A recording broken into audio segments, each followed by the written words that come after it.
नमस्कार, आपका स्वागत है मन की आवाज़ न्यूज़ में। आइए हम बताते हैं आपको एक दुर्लभ साँप के बारे में। आपको बताते हैं कि सबसे बड़ी बात ये है कि ये साँप स्वयं मेरे अपने घर पर ही आया था और जहाँ बर्तन धोने की चौकड़ी है, वहाँ पर बैठा हुआ था। हमने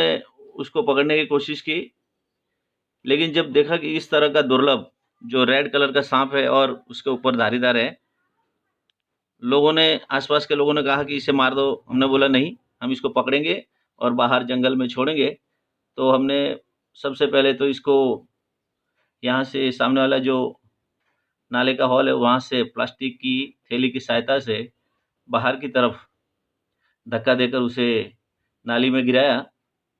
और जैसे ही वो बाहर नाली में गिरा, ये देखिए ये नाली में गिरा है और यहाँ से हमने इसको पकड़कर इस प्लास्टिक की थैली में डाला और उसके बाद में उसको एक सीमेंट के कट्टे में डालकर महादेव जी की पहाड़ी के पास जो छोटी पहाड़ी है, जिसे भाखरी कहते हैं लोकल बोलचाल की भाषा में, हमने उसको पकड़कर उस सीमेंट के कट्टे में डालकर वहाँ बाहर की तरफ पहाड़ी के पास छोड़ा और ऐसा ही नहीं कि हमने वो बांधा हुआ कट्टा फेंक दिया हो, हमने उस कट्टे को भी खोला और खोलकर उसको बाहर निकाला प्लास्टिक की थैली में से और फिर उसे जाते हुए पहाड़ के एकदम नज़दीक में, यानी वहाँ पर जो जहाँ शायद लोगों का आना-जाना भी नहीं है, हमने इस बात का भी ध्यान रखा कि आस-पास में ये पहाड़ी में लोग अपने सुबह के जो कामकाज हैं उसके लिए जाते हैं, तो उन्हें भी इस तरह का कोई नुकसान नहीं होना चाहिए। तो हमने इसे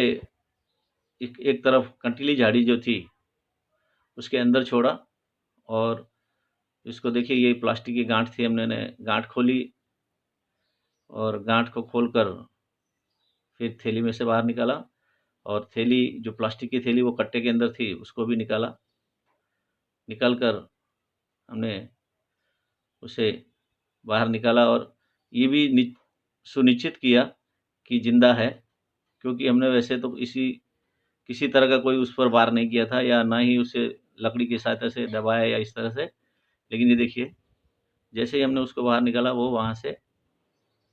चलने लगा और चलते हुए उस पत्थर की एकदम जड़ में घुसने लगा। हमने उसे यहाँ भी नहीं छोड़ा, धीरे-धीरे करके उसे एकदम पत्थर की जो जड़ें हैं, वहाँ तक पहुँचाया और हमने इस बात का ख़ास ध्यान रखा कि आस-पास में जो कटीले झाड़ियाँ और काँटे हैं, ताकि कम से कम डायरेक्ट कोई इंसान इस जगह पर नहीं जाए। इस बात का ख़ास ख़्याल रखते हुए उसे काँटों के बीच में उस पत्थर के नीचे छोड़ा। देखिए ये इस तरह से धीरे-धीरे आगे बढ़ रहा है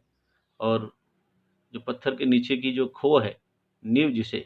उसके अंदर घुस गया है। हमने उसे धीरे-धीरे टरकाते हुए आगे की तरफ बढ़ाया ताकि वो एकदम ऐसी जगह पे चला जाए, जहाँ सुरक्षित रहे। धन्यवाद।